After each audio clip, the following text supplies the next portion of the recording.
पर की शरण की आवश्यकता। ठीक है। हाँ तो हाँ कर देते हैं नहीं तुम्हारा। नहीं ठीक है, हाँ ये रिपीट था। हाँ। तो इसमें अनित्य भावना और शरण भावना का मूलभूत अंतर पे हम बात कर रहे हैं। तो जिस जिस तरह क्या है कि अनित्य स्वभाव के कारण प्रत्येक वस्तु परिणमनशील है, उसी प्रकार अशरण स्वभाव के कारण किसी वस्तु को अपने परिणमन के लिए पर की शरण में जाने की आवश्यकता नहीं है। पर की शरण की आवश्यकता प्रतंत्रता की सूचक है। मतलब वो है कि अगर पर की शरण की आवश्यकता हो तो ये प्रतंत्र हो गया जीव जो है, जबकि प्रत्येक वस्तु पूर्णतः स्वतंत्र है। तो अशरण का अर्थ है असहाय, असहाय, उसको किसी की सहायता की जरूरत नहीं है। जिससे पर की सहायता की यानी कि शरण की आवश्यकता नहीं, वस्तुतः वही असहाय है, अशरण है। हाँ मथिन वदा में आचार्य पूज्यपाद ने इसी अर्थ में केवल ज्ञान को असहाय ज्ञान कहा है, असहाय ज्ञान। हाँ कहा है जिस ज्ञान को पदार्थों के जानने में इंद्रिय आलोक आदि किसी की भी सहायता की आवश्यकता नहीं होती। मतलब उसको ज्ञान के लिए ना तो आलोक की जरूरत है और जो ना ही इंद्रियों की जरूरत है, उसे असहाय ज्ञान या केवल ज्ञान कहते हैं। ये सर्वार्थ सिद्धि के अध्याय 1 में सूत्र 9 की टीका में आया है। ये अशरण भावना को असहाय, असहाय भावना नाम से भी कहा गया। कर्मोदय के योग से प्राप्त स्थूल देह एवं अन्य संयोगों को स्थिर नहीं समझना ही अनित्य भाव।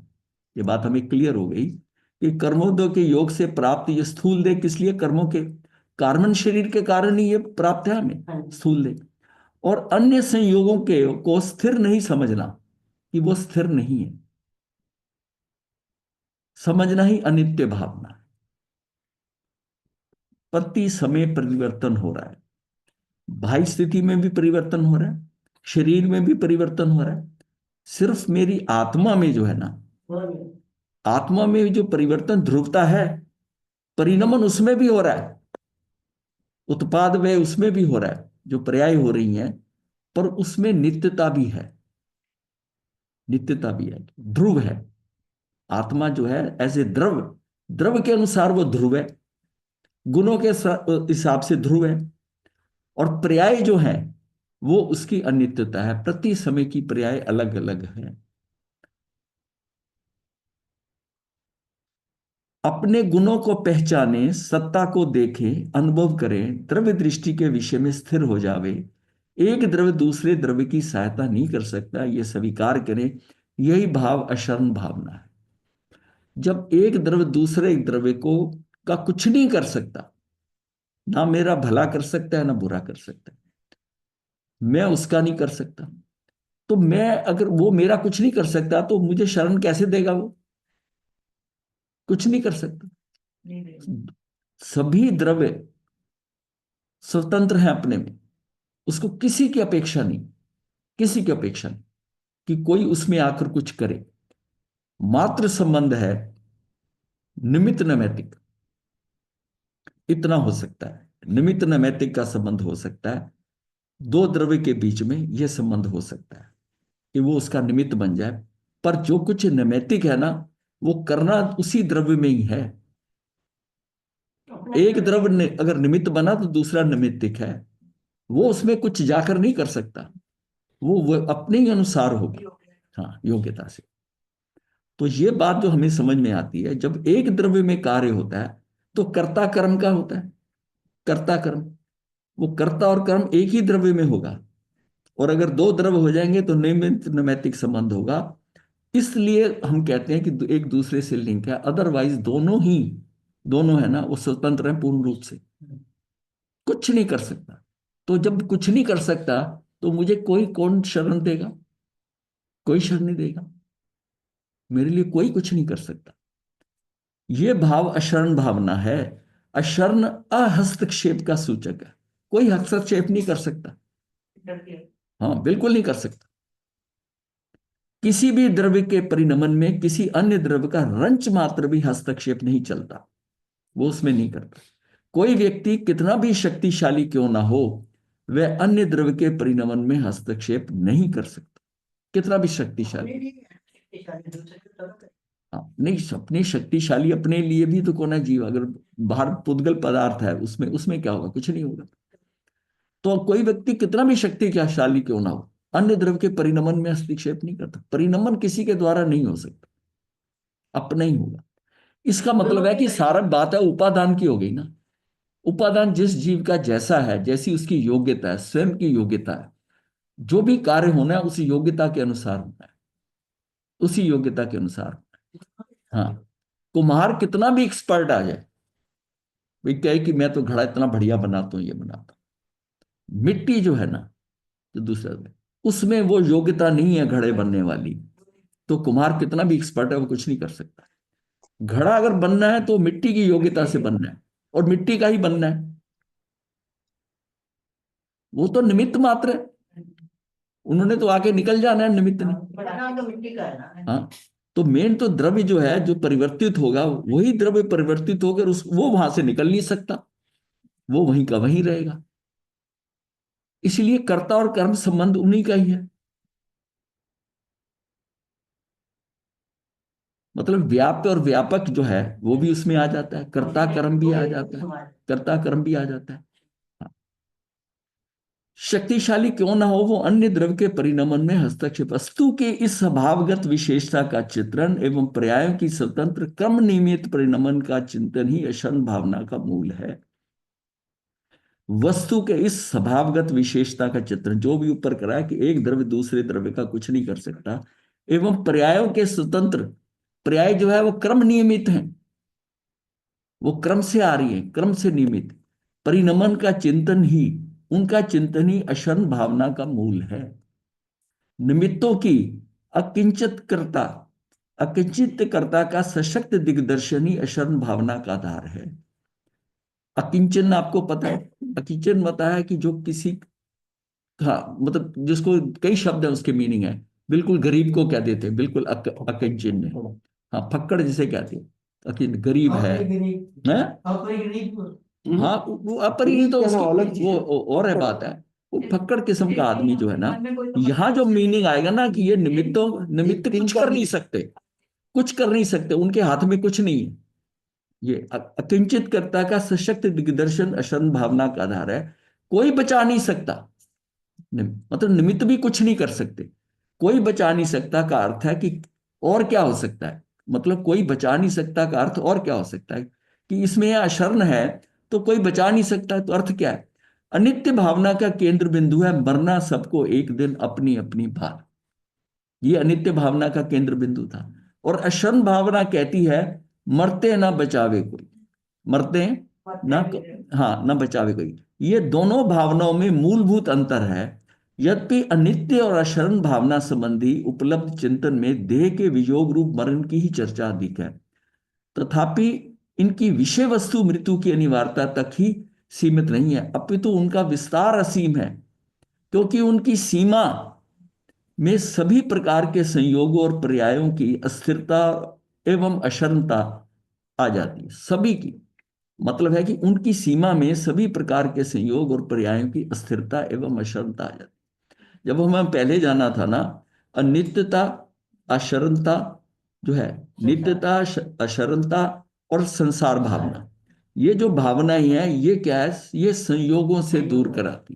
ये पहली तीन भावना जो है ना, हमें संयोगों से दूर कराती। अब संयोगों से कैसे दूर कराएगी, तो पहले तो हमने सोचना है कि ये जो बाहर हो रहा है ना, जो मेरे सामने, ये अनित्य है, ये परिणमनशील है, तो आपको समझ आ गई। फिर हुआ कि ये मुझे बचने के लिए ये कोई मुझे शरण नहीं दे सकता। हाँ, नहीं ये शरण नहीं दे सकता, नश्वर वाली बात नहीं है, ये मुझे कोई शरण नहीं दे सकता। और संसार भावना जो आएगी वो हम आगे जब चलेंगे तो संसार भावना को समझेंगे। ये दो हमें बताती है कि संयोगों से, हाँ संयोगों से हटाना है। मतलब अल्टीमेटली अगर बहुत मोटे शब्दों में कहें तो ये है कि पर्याय दृष्टि को खत्म कर कर द्रव्य दृष्टि करना है। सारा खेल किससे हो रहा है, आपके द्रव्य से हो रहा है।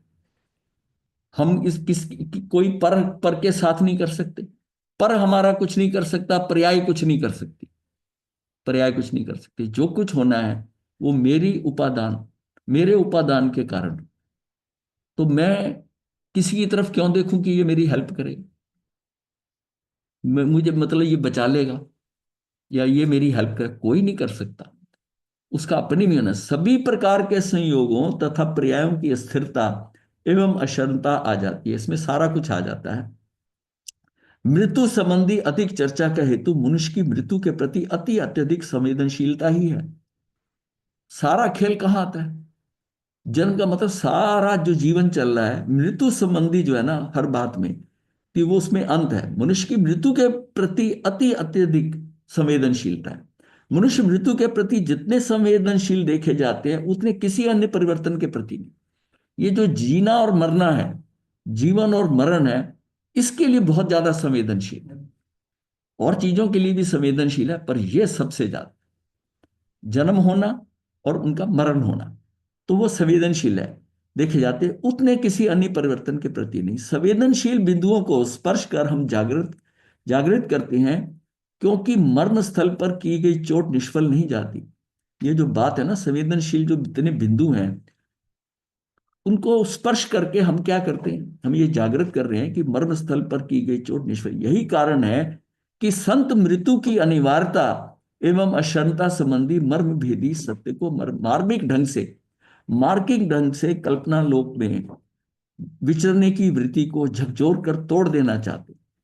मतलब उनके ये संत जो है ना, वो मृत्यु की अनिवार्यता, कि इसको अनिवार्यता समझते हैं, और अक्षरता भी कोई बचा भी नहीं सकता इसे।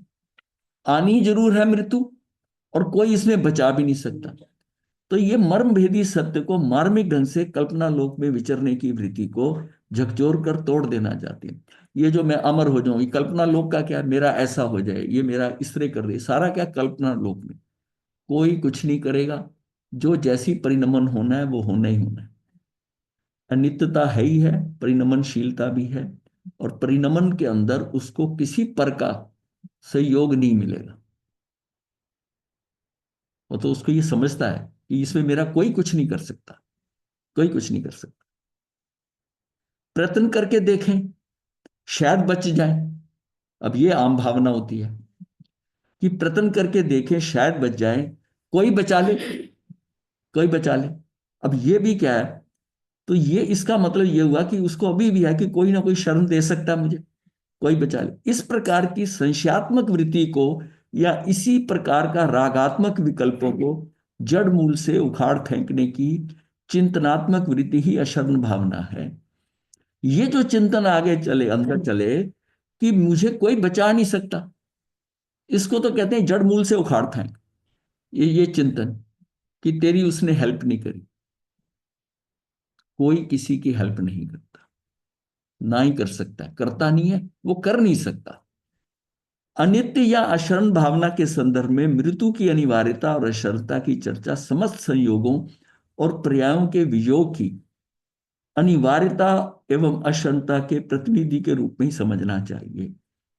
अनित्य और अशरण भावना के संदर्भ में मृत्यु की अनिवार्यता, मेन बिंदु क्या है, मृत्यु के ऊपर जो चर्चा चलती है, मृत्यु की अनिवार्यता कि ये तो आएगी आएगी, और अशरणता की चर्चा समस्त संयोगों पर्यायों के वियोग की। जब कोई संयोग हटेंगे, पर्याय बदलेंगी, तो उसके वियोग के कारण ये इसको जरूरी मानकर और अशरणता के प्रतिनिधि के रूप में ही समझना चाहिए कि ये भी वैसे, ये तो जाएंगे ही जाएंगे, ये कोई मेरी हेल्प नहीं कर सकते। अशरण भावना संबंधी उक्त विश्लेषण के संदर्भ में एक प्रश्न यह भी प्रस्तुत किया जा सकता है कि अशरण भावना में अशरण ही नहीं, शरण भी बताए गए। इस पे इतना जोर क्या दिया गया, यह भी समझना है अशरण भावना में कि ये अशरण है, तो क्या कोई शरण भी है? बहुत समझदार, बहुत बड़ी बात कह दी। शरण भी बताया गया, अतः ये कहना है कि कोई शरण नहीं है, क्या अर्थ रखता है? अगर हम ये कहते हैं कि कोई शरण नहीं है, कोई कुछ नहीं कर सकता, तो क्या अर्थ रखता है? इस जगत में अपनी शुद्ध आत्मा और पंच परमेष्टि, ये दो ही शरण है। पर परमेष्टि, हाँ, मतलब एक पंच परमेष्टि है, एक शुद्ध आत्मा। शुद्ध आत्मा निश्चय से है, पंच परमेष्टि व्यवहार से। ये दो ही शरण है, फिर भी इस जीव को मोहदय के कारण व्यर्थ अन्य कल्पनाएं हुआ करती। मतलब उसको क्या है कि मोह का उदय है ना, ये मुझे बता लेगा, ये कर लेगा, ये मेरा बहुत नजदीक का है, ये ऐसा है, ये ऐसा अंत समय में हो जाए। कितनी बात करते, फलाने डॉक्टर के पास जाते तो ये बच जाता, उस हॉस्पिटल में ले जाते तो बच जाता। ये सारा क्या है, यह व्यर्थ की कल्पनाएं है ना, ये सारा बुद्धि का व्यायाम है ना। जब वो उस जीव ने जब जाना है, जितना आयुष है उसके हिसाब से है ना, जितना प्रयत्न कर लिया उस समय में जो भी संभव था, और फिर बाद में जो उस पे हुआ वो करना, ये करना, ऐसा बच जाता है, ऐसा। ये सारी क्या है, ये व्यर्थ की कल्पनाएं, व्यर्थ की कल्पनाएं। जीव को संसार में ना तो मनुष्य की शरण प्राप्त होती है, ना देवताओं की, ना विद्याधरों की। निश्चय से तो एकमात्र अपनी शुद्ध आत्मा की ही शरण है। और व्यवहार से पंच परमेष्ठी भी शरणभूत कहे जाते हैं। पंच परमेष्ठी का, यद्यपि स्थूल दृष्टि से देखने पर ऐसा भ्रम हो जाना असंभव नहीं है, तथापि गहराई से विचार करने पर यह अत्यंत स्पष्ट प्रतीत होता है कि सभी संयोगों के वियोग एवं पर्यायों के व्यय को रोकने में पंच परमेष्ठी और शुद्ध आत्मा भी तो समर्थ नहीं है। मतलब ये सारे जो संयोगों के वियोग हैं, संयोगों संयोगों का वियोग होगा, और जो पर्याय अभी आई है, जिसका उत्पाद हुआ है, उसका व्यय हो जाएगा, व्यय होगा। तो संयोगों के वियोग एवं पर्यायों के व्यय को रोकने में पंच परमेष्ठी और शुद्ध आत्मा भी तो समर्थ नहीं है, शरण नहीं है। अतः संयोग और पर्याय तो अशरणीय है। जितने भी संयोग आए, यानी संयोग का मतलब पर संयोग जो है, जो जितने पर के संयोग हुए हैं और पर्याय, तो अशरणीय है। यदि ऐसा है तो फिर जिनवानी में निश्चय से शुद्ध आत्मा को और व्यवहार से पंच परमेष्ठी या रतंत्र धर्म को शरण क्यों कहा, इसको क्यों कहा है? कर तो वो भी कुछ नहीं सकते। इन्हें शरण कहने का तात्पर्य यह कदापि नहीं है कि ये तुझे मरने से बचा लेंगे, या संयोगों के वियोगों को रोक देंगे, या पर्यायों के परिणमन को अवरुद्ध कर देंगे, उनका उनका जो परिणमन है उसको बदल देंगे, रोक देंगे, या जगत में तेरी इच्छा अनुसार परिणमित कर देंगे। उसका यह अर्थ नहीं है। वस्तु का परिणमन, संयोग वियोग रोग तो जब जैसा होना है वैसा ही होगा। उसमें तो किसी प्रकार का कोई परिवर्तन किसी के भी द्वारा संभव नहीं, कोई बदल नहीं सकता। क्यों अपेक्षा रखते हैं कि दूसरे के देखो ये कर देगा वो कर देगा। ये हमारी अज्ञानता है। कहा है ना, मोहनी कर्म के कारण। मतलब वहां राग, ये सोचना कि ये ऐसा हो जाएगा, ऐसा करना, मैं ऐसा कर दूं। तो ये परिवर्तन किसी के भी द्वारा संभव नहीं है, ना शुद्ध आत्मा के द्वारा और ना ही पंच परमेष्ठी द्वारा। अब ये जो माला करनी, जाप करना, ये समस्या आ गई है। अब कितना होता है कि बहुत लोगों को समझाया जाता है कि इससे कुछ नहीं हो, ये आपकी सेल्फ सेटिस्फेक्शन के लिए या आलंबन की तरह आप मान लो। हाँ, लेकिन करेगा कुछ नहीं। होना तो कर्म सिद्धांत के अनुसार जैसा होना है, जिस तरह से होना है, और जब होना है वैसा ही होगा, कुछ नहीं हो सकता।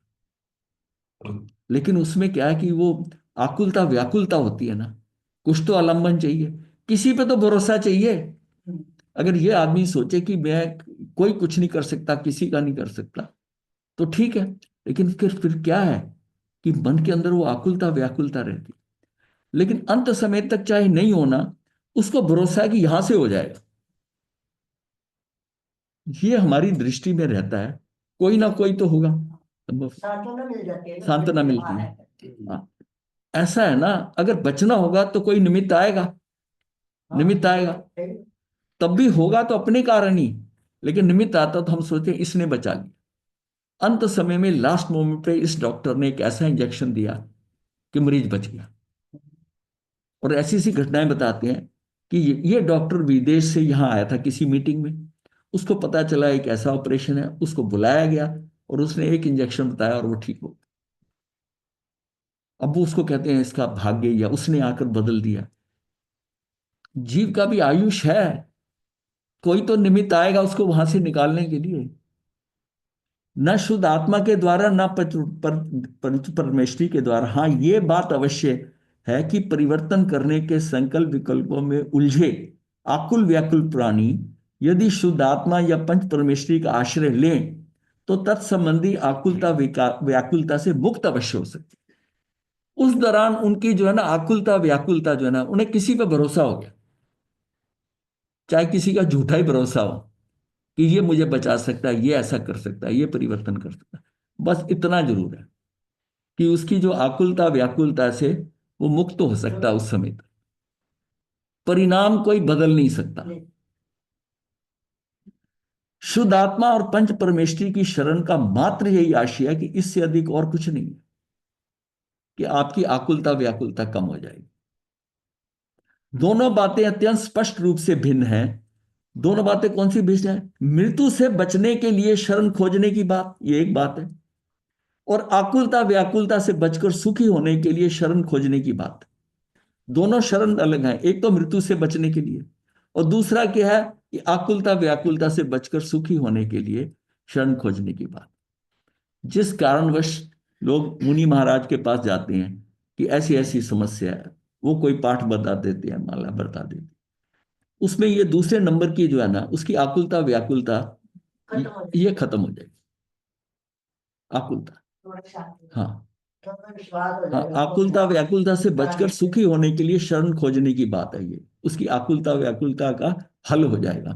क्यों? उसको किसी के ऊपर यह ना कि विश्वास हो जाएगा कि ये ठीक कर देगा। होना नहीं है, होना नहीं। शुद्धात्मा और पंच परमेष्ठी दोनों में मृत्यु से बचने के लिए कोई शरण नहीं है, किंतु आकुलता व्याकुलता से बचकर सुखी रहने के लिए शुद्ध आत्मा पंच परमेष्ठी ही शरण है। ये जो शुद्ध आत्मा और पंच परमेष्ठी की जो शरण है ना, ये आकुलता व्याकुलता से बचकर सुखी रहने के लिए। मैं कई बार बताया ना कि जो जो हम छाता खरीदते हैं, वो छाता जो है मुझे बरसात के अंदर खड़े होने का, छाता बरसात को नहीं रोक सकता, लेकिन बरसात में खड़े होने की हिम्मत दे सकता है। बस उससे उससे आपका बचाव हो सकता है। आपको लग रहा है बचाव हो रहा है कि ये बचा सकता है। ये क्या है? ये आकुलता बारिश को नहीं रोक सकता। तो जो होना है वो तो होना है, होना है। अब ये धर्म का इतना ज्यादा विश्वास हो जाए कि कर्म सिद्धांत का इतना विश्वास हो जाए, ये भावनाएं जो है ना ये हमारे पूरा कर्म सिद्धांतों को पक्का करती है, पूरा पक्का करती है। कि ये जो है ना आदमी की क्या है कि वो कर्म को सोचकर, और जो गुरु लोग बताते हैं तू ये पाठ कर ले तेरा भला हो जाएगा, ये हो जाएगा, एक्चुअल में तो वैसा नहीं है, वैसा नहीं। ये 12 भावनाएं जो है ना पूरी उसको स्पष्टीकरण देती हैं कि सारा कुछ इतना व्यवस्थित जैसा हो रहा है। जैसे इसका नंबर 1 पॉइंट है कि मृत्यु से बचने के लिए शरण खोजने की बात, इसको कोई रोक नहीं सकता। और यहां से कोई शरण देगा तो वो शरण भी नहीं है, जो होना है वो होना है। तो शुद्ध आत्मा पंच परमेष्ठी ही शरण है। इस प्रकार हम देखते हैं कि अशरण भावना में जिन्हें अशरण बताया गया है, वो वे जन्म मरण आदि संयोग से पूर्णतः अशरण ही है। जन्म मरण के कारण में तो अशरण ही है। अतः अशरण भावना पूर्णतः अशरण स्वरूप ही है, शरण और शरण के मिश्रण रूप नहीं है। मतलब दोनों में ये हो जाएगा, थोड़ा सा ठीक हो जाएगा, कुछ नहीं है। शरण है, अशरण है। शरण जो है, शरण किसकी? अब बड़ी क्लियर समझ लीजिए कि शरण किसकी? आपकी आत्मा की, शुद्ध आत्मा की। पंच परमेष्ठी की व्यवहार में कहते हैं निश्चय से शुद्ध आत्मा का, शुद्ध आत्मा की। और इसमें मृत्यु से बचने की कोई गुंजाइश नहीं है। और ये जो हमें शरण खोजकर सुखी होने की, कि मैं इसमें सुखी हो जाऊं, तो ये सुखी होने या किसी समस्या से मैं निकल जाऊंगा ऐसा करने से, उसमें भी क्या है कि कुछ समय के लिए आपको उस बात के ऊपर विश्वास होकर आकुलता व्याकुलता कम होगी। होना तो वही है जो होकर रहना, होगा तो वैसे ही। और ये सब कुछ नहीं भी करे तब भी वैसे का वैसे ही होना, होना तो उसको अपने होना तो अपने वैसे का हिसाब से वैसे। अपने मिथ्या भावना इतनी प्रगाढ़ है कि हम उसके अलग नहीं हो पाते, समझ नहीं पाते इस चीज को। हाँ, उसकी क्लैरिटी जो है ना, क्लैरिटी नहीं आ पाती लगता इसकी। लगता कि शायद कुछ हो जाए, हाँ शायद। शायद कुछ हो जाए। जब शायद तब हो सकता है, कुछ बदलाव आ सकता है अगर कोई वो पर्याय के परिणमन में से, वो पर्याय में से कुछ चेंज कर दे। वो कहाँ? बदलाव अपने पर्याय के उससे आएगा। वो जो पर्याय क्रम से आ रही है, और वो भी एक समय की, हम्म। मेरे कंट्रोल में एक समय देखना है नहीं है। मैं क्या कर सकता हूं? उसको कहाँ मोड़ूंगा? कहाँ से बदलाव लाऊंगा कि ये पर्याय हटा दूं, ये दुख की और सुख वाली आ जाए, उसकी वहां से बात तेरे हाथ में है ही नहीं। है ही नहीं, है पॉसिबल ही नहीं नहीं। है। तू वही काम कर सकता है जो सेकंड, मिनट और घंटों में होता है ना।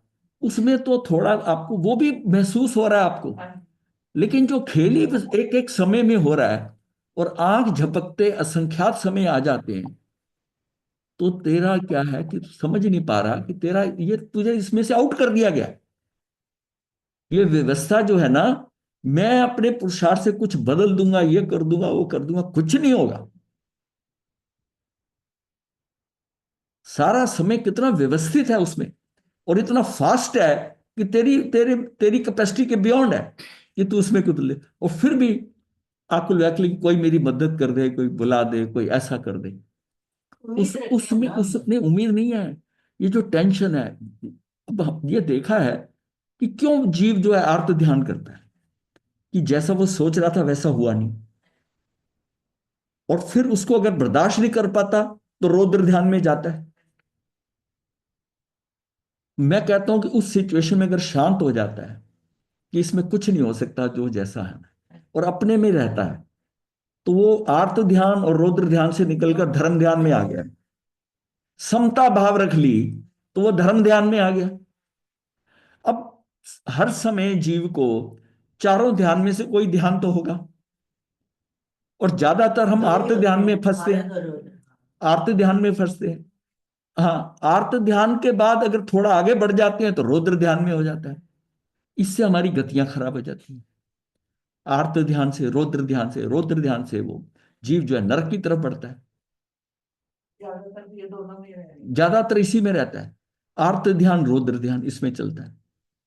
हमारा आयुष बंद भी, ये भी आर्त ध्यान में होता है। आर्त ध्यान में होता है। अब इवन निदान भी जो होता है ना, वो भी आर्त ध्यान में होता है। निदान भी आर्त ध्यान में होता है। अब ये इसका मतलब है कि हम आर्त ध्यान से कैसे बचें। कर्म का बंध तो हमेशा हो रहा है आर्त ध्यान में। इतना व्यवस्थित हो जाए हम कि हम कुछ कर नहीं सकते जो हो रहा है। तू तो बस तमाशा देख, ये तेरे हाथ में कुछ नहीं है। तेरे हाथ में कुछ नहीं। ये जो हो रहा है ना, तू इसको देख। तू इसमें कुछ नहीं कर सकता। मतलब ये बात हमने कई बार कही है कि तू तो इसको एक जैसे पिक्चर हॉल में पिक्चर चल रही है ना, उसमें तू जो जैसी है तुझे वैसी देखनी है। तू उसमें चाहे ऊहापोह करता रहे, कुछ उसमें बदलाव तो आ नहीं सकता। वो तो जिस सीक्वेंस में बनी है उस तरह बनी है। हाँ, तो ये सारा जो है ना, इसको समझ में आता है कि ये कुछ नहीं इसमें हो सकता। अगर इसमें कुछ बदलाव हो सकता है तो केवल ही जो है ना, वो कहीं पर भी भविष्यवाणी करके आप बता नहीं सकते कि ये इसका ये होगा। कोई रैंडम टेक्निक नहीं है कि ये हो सकता है पुरुषार्थ से बदल जाए, इसको कोई महाराज की माला काम कर जाए, ये पलट जाए, ये ऐसा हो जाए। वो भी डंके की चोट पे कहते हैं ये होने वाला है। उनको कोई बताता नहीं है। उनको वैसा दिख रहा है, झलक रहा है, दिख रहा है, क्योंकि आत्मा में झलकता है ना। कोई कान में आके बोलता नहीं है। वो उसको देख रहे हैं। जो झलकता है उसको देख रहे हैं, अपने अनुभव को बता रहे हैं। वो तीनों लोगों को जान- फिर तो कमी जैसे नहीं कुछ भी कर सकते। तीनों तीनों काल, तीनों लोक, सारा झलक रहा है प्रति समय। तो कितनी जबरदस्त व्यवस्था। हम इसमें कैसे महारथी बन रहे हैं। हम कितना जहां मर्जी होती है, मैं ऐसा करना चाहता था, मैं ऐसा करना चाहता हूं। दुखी होने को दुखी कितना भी हो ले। पर ये जो व्यवस्था समझ नहीं आई थी ना, तो जिंदगी में जो काम हम कर रहे थे उसमें कुछ परिवर्तन आ जाता था। ये फैक्ट्री लगा रहे हैं, इसमें ऐसा प्रॉब्लम हो गई, ऐसा हो गया, ऐसा हो गया। बड़ी टेंशन होती थी। और जब से ये धर्म में आए, जुड़े, तो जितना जितना जानते गए, यार तू तू तू इसको देख बस, तू कुछ नहीं कर सकता। ये अंदर जो है ना, संतुष्टि जो आ जाए ना, अंदर का आपका आर्त ध्यान उड़ जाए। कितना आर्त ध्यान है, आपका रौद्र ध्यान भी चला जाएगा। बस आप सहज जो हो रहा है ना, उसको सहज देखो, दृष्टा मात्र। मतलब जो ये शब्द है ना, ज्ञाता दृष्टा, तू सिर्फ ज्ञाता दृष्टा है, तू उसको चेंज नहीं कर सकता और ना ही चेंज होगा। बाकी सारा खेल कर्म सिद्धांत के अंदर पड़ा हुआ है। और वो भी है कि उसके अकॉर्डिंग जो जो तूने चाहा है, जो जो तूने इंटेंट दी है, जो जो जैसे दी है, उसके अनुसार वो व्यवस्थाएं चेंज होती जा रही। तू चाहे तो अभिग्रह कर ले, तो आपका अभिग्रह भी ना, वो भी व्यवस्था में ही पड़ा हुआ है। आप कब करोगे और कब पूरा होगा। तो फिर ये अंदर से ऊहापोह निकाल देंगे, आकुलता व्याकुलता बिल्कुल निकालें। तब हम अपने में रह सकते हैं कि बाहर के परिवर्तनों में, बाहर के लोगों में, पर और पर्यायों के अंदर मेरा कोई दखल ही नहीं है, मैं कुछ कर ही नहीं सकता हूं। ये सब व्यवस्थित है। वह तू आनंद से देखना, जो हो रहा है ठीक। बढ़िया सब। अगर उसके साथ तू जाता है तो तू, तेरे में आकुलता व्याकुलता आएगी, तेरे नवीन कर्म भी बनेंगे, राग भी करेगा, द्वेष भी करेगा। तू एक स्पेक्टेटर की तरह देख सिचुएशन को, ना राग कर ना द्वेष कर। क्योंकि ना उसने किया है ना उसने बुरा किया है, वो भी व्यवस्था के अनुसार जैसा हो रहा है, इसमें कोई दोषी नहीं है और कोई तुझे सुखी करने वाला नहीं है। तो फिर तू राग द्वेष क्यों करता है। मैं करूँगी अज्ञान के कारण। ये बच्चे सुख देंगे, ये पत्नी सुख देती है, ये पैसा सुख देगा। जब ये व्यवस्था के अनुसार ही होना है, जैसा होना है वैसे ही होना है, तो ऐसे भाव करके राग क्यों करता है, कर्म बांध रहा है। तो कर्मों को हम कैसे उसको रोके आना। आर्त ध्यान रुक जाएगा तो आर्त ध्यान ही रौद्र ध्यान में कन्वर्ट होता है, वो भी निकल जाएगा। आप सहज हो जाएंगे, सरल हो जाएंगे, धर्म ध्यान हो जाएगा, और फिर एकाग्रता में जाएंगे, ध्यान करेंगे तो शुक्ल ध्यान में चले जाएंगे। अपने को यही समझना है। मैं व्यर्थ में अपने आप को डिस्टर्ब करके, अपने ये जो समय मिला है आयुष का, मैं वैसे ही ऊहापोह कर करके टाइम खराब के नए कर्म बांध रहा हूं। मुझे ये बांधने की जरूरत ही नहीं, कुछ भी। जब हमारी चीजें पूरी नहीं होती ना, हम कितना डिस्टर्ब होते हैं। हमारी इच्छाएं नहीं पूरी होती, हमने पहले ही कुछ अपेक्षाएं कर ली, ये ऐसा होना चाहिए। वो कहते हैं अपेक्षा भी मत कर, वो पता नहीं पूरी होनी, तो फिर दुखी हो जाएगा। अपेक्षा करने से अगर काम आपकी मर्जी से हो जाए, तब तो अपेक्षा करने का फायदा है, वरना तो ये दुखी होने का कारण है। कार्य केवल भी वही करते हैं जो हम करते हैं, वो बिना अपेक्षा के करते हैं। जो कुछ उनको भी वेदन होता है, उस वेदन में वो क्या है, तन में नहीं होते। तो जो कुछ भी वो कर रहे हैं भोगते हुए, उनकी कर्म की निर्जरा हो जाती है। हम क्या, हम उसमें तन में होकर डिस्टर्ब हो जाते हैं।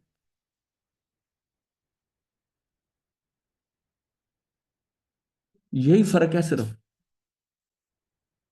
कि उसी क्रिया को करते हुए सम्यकदर्शी निर्जरा कर लेता है, और मिथ्या दृष्टि जो है वो कर्म बांध लेता है। फर्क इतना ही है। वेदन दोनों को हो रहा है, एक उसमें तन में हो रहा है, एक तन में नहीं हो रहा। बस इतना फर्क है। और तन में कौन होगा, जिसकी की इच्छाएं रखी है, कुछ अपेक्षाएं। और जैसी अपेक्षा पूरी होगी तो राग करूंगा, नहीं तो द्वेष करूंगा। हो ना, फिर दूसरी शुरू हो जाएगी। अपने को इच्छाओं से ही निकलना है, इच्छाओं से ही निकल जाना है। फिर क्या है, जब इच्छा ही नहीं करेंगे तो जैसा भी होगा स्वीकार भाव।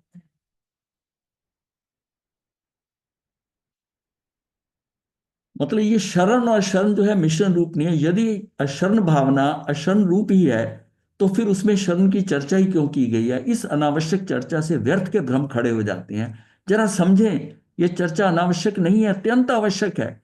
इसका एक विशेष प्रयोजन है, हमें उस प्रयोजन को समझने का प्रयत्न करना चाहिए।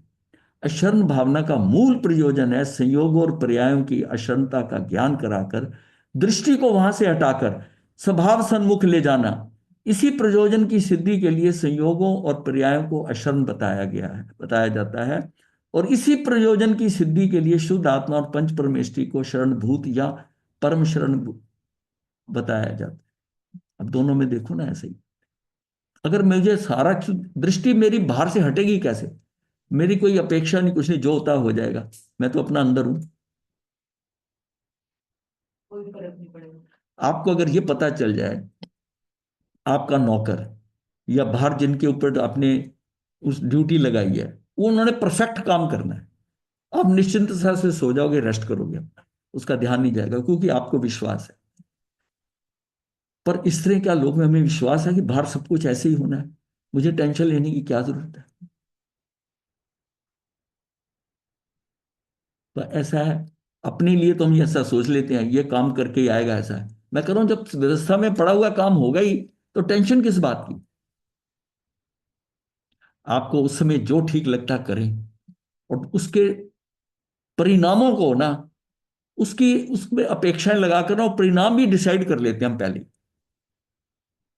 कि ये ऐसे हो जाना चाहिए, ये ऐसा हो जाना चाहिए, जो होना है होना है, जैसा हो ठीक है, विकार। तो वो परिणामों के ऊपर जो अपना कंट्रोल करने की हम कोशिश करते हैं ना, वही हमें आकुल व्याकुल करते हैं।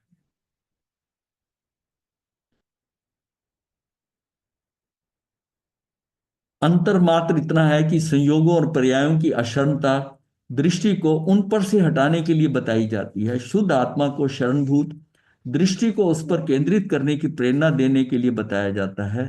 अशरण भावना में अकेली अशरणता की चर्चा अपना प्रयोजन सिद्ध करने में असमर्थ होने से अधूरी ही रहती है, क्योंकि संयोगों और पर्यायों को अशरण बताए जाने पर दृष्टि को वहां से हटाने की प्रेरणा तो मिलती है, परंतु परम शरणभूत शुद्ध आत्मा के भान बिना, शुद्ध आत्मा को क्षणभूत बताए बिना दृष्टि जमती कहां है। यही कारण है कि दृष्टि के विषयभूत शुद्ध आत्मा को क्षण बताना आवश्यक समझा गया है। निष्कर्ष के रूप में कहा जा सकता है कि अक्षण भावना में संयोगों और पर्यायों की अक्षणता की चर्चा को पूर्णतः प्रदान करने वाली होने से शुद्ध आत्मा की चर्चा अनावश्यक नहीं, अपितु परम आवश्यक। मतलब है कि वो तुझे उसी पे ही रहना है, शुद्ध आत्मा के ऊपर। बाहर से हटेगा तब जब निश्चिंत होगा, बाहर के क्रियाकलापों से निकलकर तब अपने अंदर बैठेगा। आप रेस्ट कब करते हो, जब सारा लगता है कि बाहर व्यवस्थित सब जमा दिया है, अब तू अपना आराम कर ले, कोई दिक्कत नहीं।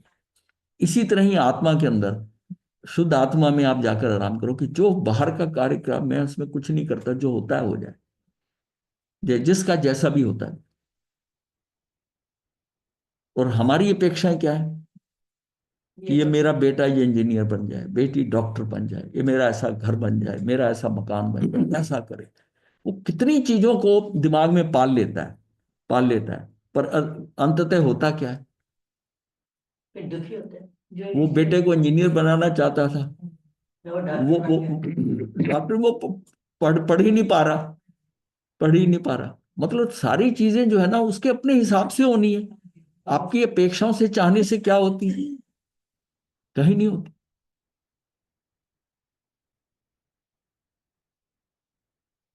शुद्ध आत्मा और पंच परमेष्टि के अतिरिक्त धर्म को भी शरण कहा जाता है। रतनकरण श्रवकाचार्य वचनिका में पंडित सदासुख दास जी लिखते हैं कि इस संसार में एक सम्यक ज्ञान शरण है, सम्यक दर्शन शरण है, सम्यक चरित्र शरण है, और सम्यक तप शरण है। इन चार आराधना के बिना वो भी आत्मा के अनंत गुण है। अनंत काल में कोई शरण नहीं। आत्मा के गुण है। वो आत्मा के गुण है ना, यही शरण है बस। अल्टीमेटली तो कार्य पे लेके आना है ना, आत्मा आत्मा करते रहेंगे। आत्मा में क्या है कि उसकी शरण कहाँ है, सम्यक दर्शन।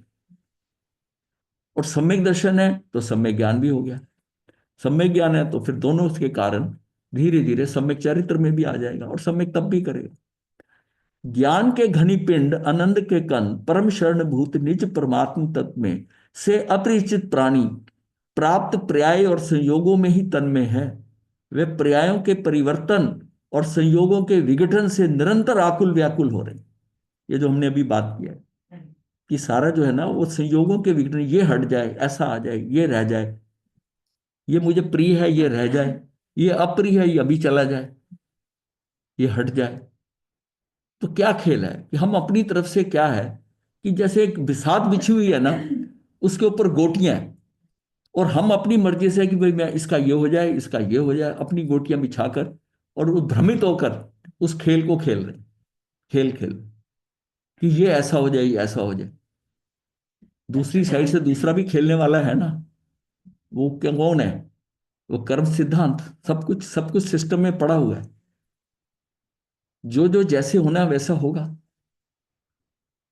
अब टेंशन किस बात की? कि हमें अपेक्षाएं रखकर उसके परिणामों को ध्यान में रखा हुआ है। वे पर्यायों के परिवर्तन, संयोगों के विघटन से निरंतर आकुल व्याकुल हो रहे हैं। व्याकुलता से बचने के लिए यद्यपि वह निरंतर प्रयत्नशील रहे, शरण खोजते रहे, तथापि स्थिति वहीं की वहीं रही। वो अभी भी वो जो है ना शरण खोज रहे हैं, उसको कांटेक्ट कर ले, ऐसा हो जाए, ये कर देगा मेरा, वो काम कर देगा।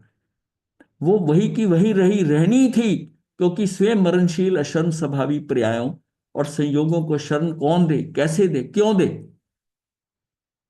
इस समस्या का निदान ही ये अशरण भावना है, जिसमें इस तथ्य का चिंतन किया जाता है, बार बार विचार किया जाता है कि मरण जिनका स्वभाव है उन्हें कौन बचावे, अशरण जिनका स्वभाव है उन्हें कौन शरण दे।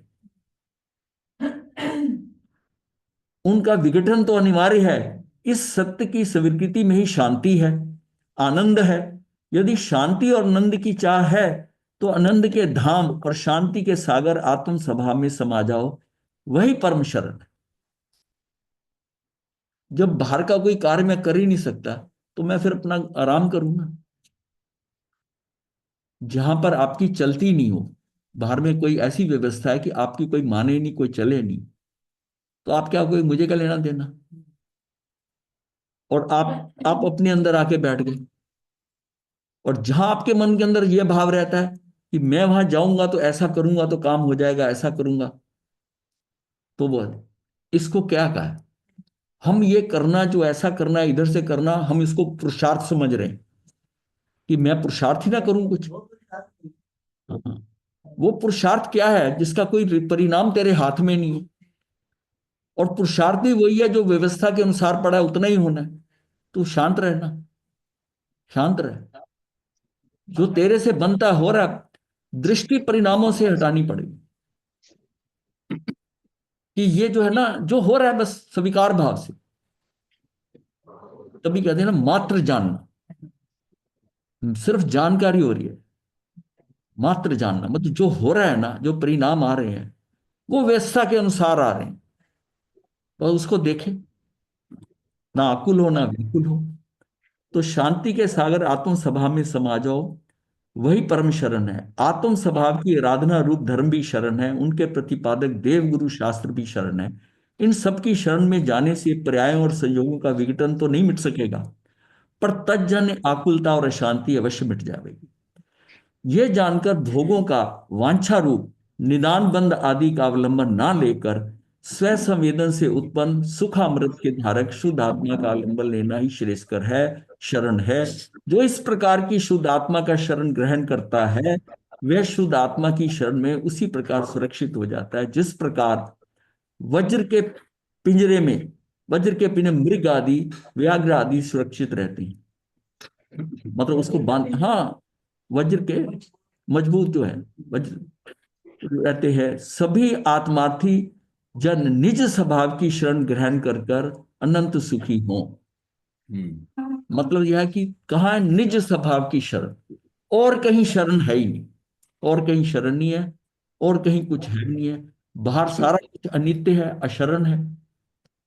जहां शरण में जा सकता है, जहां उसको आकुलता व्याकुलता नहीं मिलेगी, शांति मिलेगी, वो उसकी आत्मा ही है, द्रव्य स्वभाव में। तो ये 12 भावना में दूसरी भावना हमने कर ली है। इस भावना में, अशरण भावना में, तो तू, तेरी सुरक्षा बाहर कहीं नहीं है, तेरी सुरक्षा अपने में ही है, अपने में।